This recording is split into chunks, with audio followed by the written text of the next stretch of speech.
Movie की start में हम येमी को देखते हैं जो अपनी माँ से ब्यूटी कॉन्टेस्ट में जाने के लिए पैसे मांगती है, लेकिन गरीबी के कारण उसकी माँ उसे पैसे नहीं देती, जिससे गुस्सा होकर येमी कुछ जुआरियों के पास जाकर उनके साथ जुआ खेलने लगती है। लेकिन जब पैसे कम पड़ते हैं तो येमी अपनी दुग्गी दिखाकर उनसे पैसे ले लेती है और अब येमी वो पैसे लेकर वहाँ से चली जाती है। अब शाम को जब येमी ब्यूटी कॉन्टेस्ट में आती है, लेकिन वॉक करते टाइम उसकी हील टूट जाती है और वो नीचे गिर जाती है, जिससे वह कॉन्टेस्ट हार जाती है। जिसकी टेंशन में येमी बाथरूम में जाकर रोने लगती है। तभी वही त्रिवेदी आता है और येमी को खाना खाने को ले जाता है। इतने में वही मारिया आती है जो ही मिस ब्यूटीफुल बनी हुई थी, जिसे देखकर येमी उसके ही जैसा बनने को कहती है। लेकिन मारिया कहती है कि इसके लिए रातें रंगीन करनी पड़ती है और अपना कार्ड येमी को देकर कहती है कि अगर तुम्हें भी मेरी तरह पैसा और फेम कमाना है तो बंगले पर आ जाना। और आप तो बंगले का मतलब समझ ही गए होंगे। अब त्रिवेदी भी उसे अपनी बातों में फंसाकर येमी को ओयो ले जा ही रहा होता है कि तभी येमी की मम्मी आकर उसे रोक लेती है और त्रिवेदी को येमी का खाता खोलने से रोकती है। इतने में मारिया की माँ वहीं आकर येमी की माँ को समझाती है, लेकिन बेचारे त्रिवेदी की किस्मत, अब तो उसे पांचाली का ही इस्तेमाल करना पड़ेगा क्योंकि येमी की माँ उसे ले जाती है। लेकिन येमी को तो पैसे कमाने थे, जिससे वो बस में से उतर जाती है, जहाँ से उसकी नई जिंदगी शुरू होती है, क्योंकि अब वो मारिया और उसकी माँ के साथ काम करने लगी होती है। जहाँ पहली ही रात वो लोग येमी को त्रिवेदी पास खाता खुलवाने को पहुँचाती है, जिसके येमी को काफी पैसे मिलने होते हैं। जिसके बाद तो येमी अब पैसों के लिए किसी के साथ भी अपना खाता खुलवाने लगती है। जिसके अगले दिन वो लोग एक पार्टी में जाकर देखती है, जहाँ रसियन माल भी आए होते हैं, जो सब देखकर मारिया की माँ कहती हैं कि तुम दोनों अभी इस बोट की सवारी करने के लायक नहीं हो। इतने में येमी एक आदमी को देखती है जो अमीर लोगों के लिए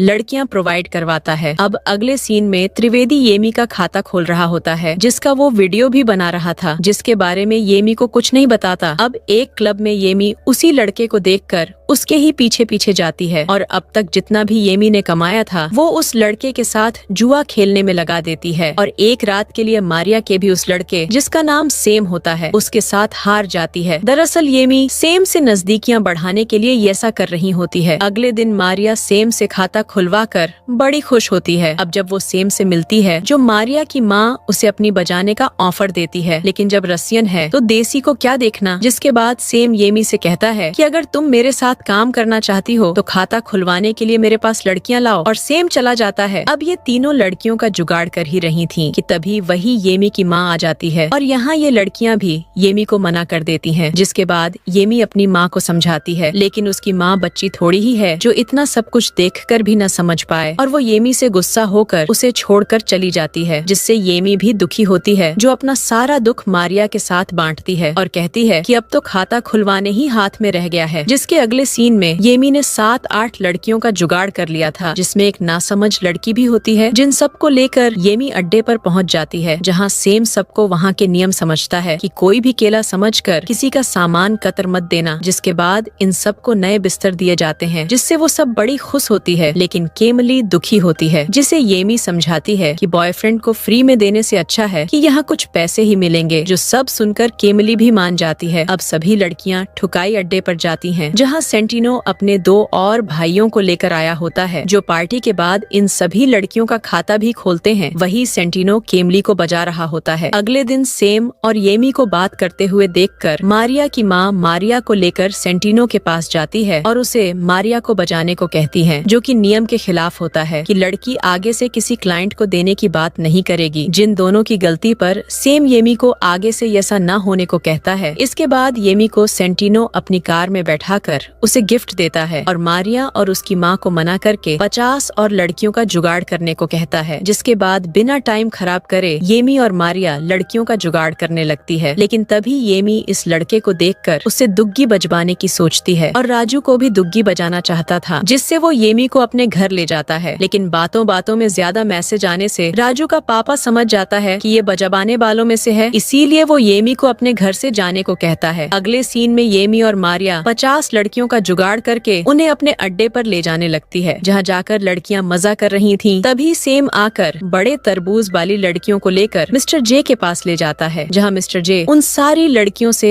अपने भाई को हंसाने को कहता है, जिससे वो सारी लड़कियाँ अजीब अजीब हरकतें करने लगती हैं, जो सब बड़े लोगों के चौंचले हैं भाई, अपन को उससे क्या। वही यहाँ सेम और येमी कहीं जाने वाले होते हैं कि तभी राजू वहीं आकर येमी को जोर का किस करता को, जो सब देखकर सेम वहाँ से चला जाता है। वही राजू और येमी एक दूसरे का पानी निकालने लग जाते हैं, जिसके बाद येमी सभी लड़कियों को पार्टी में ले जाती है, जहाँ सेंटिनो का एक भाई सभी लड़कियों को कपड़े उतारने को कहता है और सभी उतारने भी लगती है। देखा भाइयों चोंचले तो इनके ही चलते हैं, अपन तो बेपरवाह बदनाम है। चलो मूवी पर आते हैं। तो जब सभी लड़कियां पार्टी के बाद रूम में आती है तो उन सभी लड़कियों का सामान चोरी हो चुका था और तभी होटल में पुलिस रेड मार देती है, जिससे सेम जैसे तैसे करके सभी लड़कियों को होटल से बाहर निकाल देता है। इसके बाद सभी लड़कियां जब भटक रही थीं, तभी केम्बली येमी से पासपोर्ट मांगती है, लेकिन येमी उसे मना करके एक क्लाइंट के साथ खाता खुलवाने को भेज देती है, जो सब सुनकर सेम येमी को गुस्सा होता है। तभी वहाँ सेंटिनो आकर जहीर को रोक लेता है, क्योंकि वो येमी का खाता खोलना चाहता था। इसके बाद सेम येमी से माफी मांगता है और थोड़ी ही देर बाद उसका खाता भी खोलने लगता है। इसके बाद सैम को पार्टी करते समय वही राजू आकर येमी को एक बीच पर ले जाकर उसे शादी के लिए प्रपोज कर देता है, जिससे खुश होकर येमी राजू से भी खाता खुलवाने लगती है। अब सीन कुछ सालों बाद शिफ्ट होता है, जहाँ राजू से शादी करके येमी ने एक बच्चे को जन्म दे दिया होता है। अब येमी कोल गर्ल का काम छोड़कर अपने पति के साथ रहने लगी थी, लेकिन सब अच्छा होता तो मूवी ही क्यों बनती मेरे भाई। तो अब ट्विस्ट आता है, क्योंकि एक दिन सेम उनके घर पर आता है और अकेला पाकर सेम येमी को दुबई की एक पार्टी में आने को कहता है, जरेनिया, लेकिन येमी मना कर देती है। अगले दिन येमी के घर उसकी टीवी पर वही वीडियो चल रहा था, जिसमें येमी त्रिवेदी के साथ खाता खुलवा रही होती है, जिस वीडियो को देखकर अब राजू भी येमी का साथ छोड़ देता है, जिससे गुस्सा होकर येमी अब मारिया और उसकी माँ के साथ दुबई की पार्टी में आती है, जहाँ सेम येमी को जहीर के पास भेजता है, जिसे येमी ने मारा होता है। उसी निशान को जहीर येमी को दिखाता है, जिससे डरकर येमी मारिया और उसकी माँ के साथ वहाँ से भागना चाहती थी, लेकिन उनका भी येमी को फंसवाने में हाथ होता है। लेकिन जैसे तैसे करके येमी भाग जाती है, लेकिन सेम वहाँ पर आकर येमी को पार्टी में ले जाता है, जहाँ सभी मिलकर येमी की बैंक लूट लेते हैं। जिसके कुछ दिनों बाद जब येमी घर आती है तो उसे पुलिस पकड़ लेती है, क्योंकि उन सारी लड़कियों ने पुलिस को येमी के सारे काले कारनामे बता दिए होते हैं, जिससे येमी को जेल हो जाती है, जहाँ उसकी माँ उससे मिलने को आती है, क्योंकि लास्ट में माँ बाप ही काम आते हैं। इसके कुछ सालों बाद येमी जेल से छूटकर अपनी नई जिंदगी शुरू करती है। इसी के साथ मूवी की हैप्पी एंडिंग हो जाती है। अगर वीडियो अच्छा लगा हो तो आप भी लाइक का खाता खोलकर सब्सक्राइब के बटन को बजा